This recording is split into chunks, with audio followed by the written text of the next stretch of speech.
Hey guys, 707 Mr. B here, June 8th, 2013 with a little garden update. This is my raised beds. Everything grown from seed organically this year, and everything is doing real well. The bell peppers up front here, really starting to put on some good height. There's 8 bell peppers in here. I have 2 more in one of my wine barrels with some other tomatoes. The 8 poblanos. The poblanos are looking good too. They're starting to get some blooms on them. Starting to get some real good growth down low too. Some extra suckers coming out of there. Oh, and there's Beau. Hey. Hi, Boo Boo. Yep, he loves being out in the garden with me. Habanero starting to pop open some blooms. Very nice. Another one over there. They're actually starting to look pretty darn good now that they weren't so hot. These are the only 2 that I bought from the store. They didn't look that great when I got them from the store, but now with the compost tea and everything else I'm putting on them, they're starting to look real good. I got the 8 poblano peppers in here too. And then the regular jalapenos. This is the regular jalapeno plants in here. Looking real nice. And Beau, he loves the garden too. He ate some of my marigolds off of there. And these are the 3 cayennes that he yanked the other day. They're gone. I mean, he ate them, but I replaced them with this guy, and this guy. They're looking pretty spindly, especially compared to these things out here. Look at the growth on those, and the blooms. That's the other one. That's the other cayenne. They look like they're really good. Oh, there's one of my mantises. See if I can focus in on that little guy.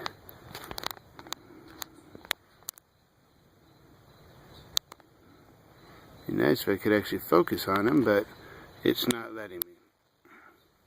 But either way, there's a little, right here, there's a little praying mantis guy there, all stretched out. These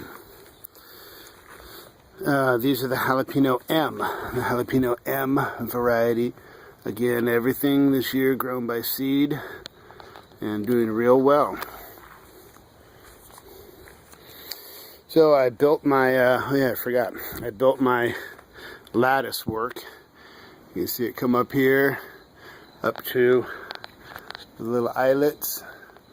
I've tied off string. And I came out here the other day and really cut back and suckered my tomatoes. So I have them anchored down there to another eye tie, or eye bolt. And then, as you see, I got the string. I have the tomato serpentine up the string, and instead of cages, it's just going to grow up that way. And where a lot of people just single stem them, I actually double stemmed a lot of mine. I planted these real deep. The base of the plant's way up there. There's about 20 inches of the plant under the ground. So here's where the first split was, or the first sucker was, and I actually just let it grow into a regular plant and brought it up 2 strings.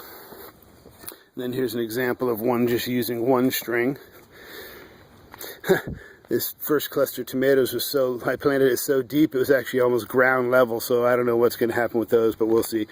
So there it is. That's a single stem coming up, and it goes up to the top. And then I have that running all the way down. They're looking real good, looking real healthy. So those first 2 were the brandy wines. The first 3 are brandy wines. Sweeties. The sweeties, look at that. I think they're going to be like maybe a sweet 100 variety. They didn't say that they were cherry tomatoes, but look at that cluster right there. It's got about 25 tomatoes on it. There's another sweetie. I built a little cross member here to go up and support Sorry if it's super bright. That goes across and across to there.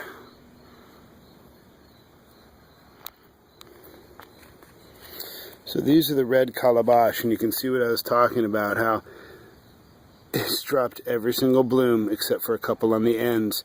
So I might get desperate, and this is the only one doing that. Some of the other ones have dropped just a couple of blooms, but nothing like that. I mean, we're talking it's just dropped 80% of it. I might try Reaganite's little trick of spraying the apple juice on them. He says something about either the sugars or the gases that they produce. He says it's something his father did and always does, and that's what he does now, and his tomatoes look beautiful, so I'm going to try it. But, a new cluster will come out, and it just starts dropping them. Just that variety so far, though.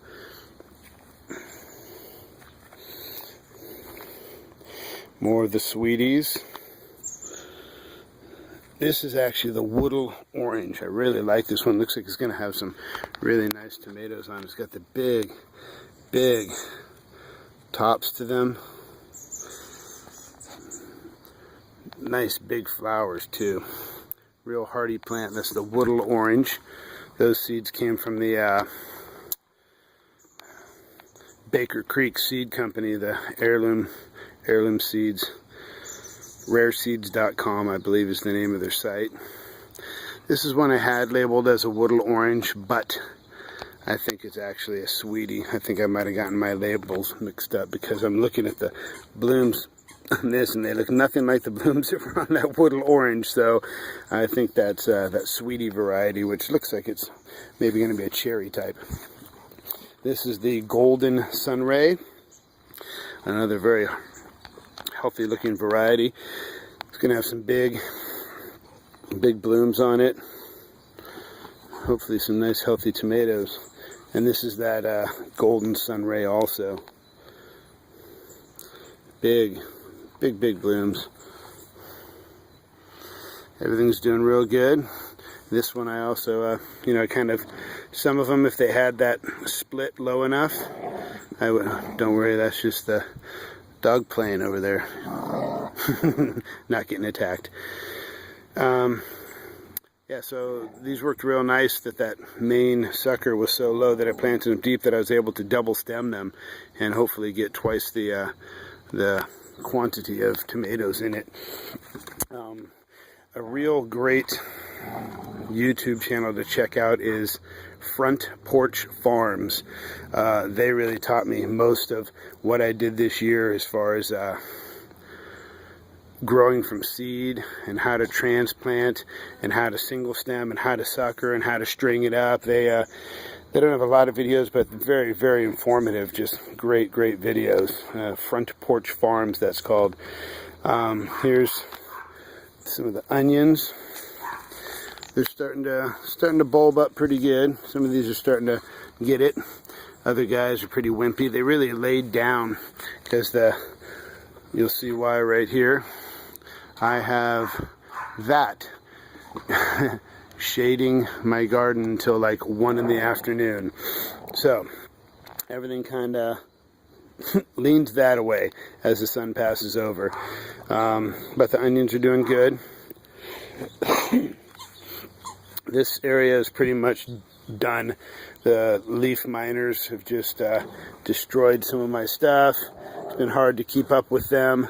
Some of the stuff's still nice, but I'm pretty much kind of almost through with that if that's what they're going to do all season. Spinach, I'll let it go to seed to get some seed off of that. I'll be clearing that out of here pretty soon. I'm going to put some corn and some Blue Lake bush beans here. That's kind of cool. Here's the bok choy seeds. They almost look like green beans, but letting that bok choy go to seed so I can have some of those for next time too. Kind of a pretty low flower, brings in the bees for pollination too. And the broccoli, these did not get very big this year. I forgot, I don't really know what variety it is, but the heads didn't really get huge, but they're starting to get to where they want to pop open. So I think some of these are ready to cut. So I'll cut the head down there and then let the little suckers grow up to be they'll put out little florets there too. So some of these still have some time to go, but it was fun growing that. I've never done broccoli before. Some of these are still some of these still have tiny heads. That guy needs to be taken too. He's getting kind of big and loose. I obviously also planted these very close together. I just had limited space, and first time I'd ever grown them, I didn't know really how big they were going to get, but now I know, and they get big. Butterleaf, this stuff is still just pumping out. We come out here every week and just, you know, just take all the leaves off the outsides of these and store them all up and eat them all week, and they just been coming back huge. Very good. Instead of just cutting the whole head off, we're just taking it off around the outsides. Collards, boy, they've really excuse me, they've really popped up big too. You know, they're still very immature. I'm sure these things are just going to get massive also, but maybe they'll be getting big by the time the butter starts to butter. Beau, knock it off. By the time the butter lettuce bolts and ready to pull, this stuff will probably just be getting huge too. So here's all those little leftover peppers that my boys are going to sell at their little lemonade stand. These are the ones that were just my excess ones, and thank goodness we had these for when Beau thought he'd use some of my cayennes as a chew toy. There's actually one of them left. Here's the remains of one of the ones that he mangled. The other ones were unrecognizable, to say the least. And yes, I still have not put my herbs in the ground. I still have my my sweet basil there, my lemon lime basil, Italian parsleys. I have a pot that I'm going to be putting those in. So that is a little update right now on the raised beds. I'll do another one on my container plants, and another one on my hopefully do one on making compost tea here pretty soon too. But everything's growing good, looking good, getting big, and I'm just having a lot of fun with it. And thanks for watching. Subscribe if you like, and leave comments too. 707 Mr. B. Have a great day, and happy gardening, guys.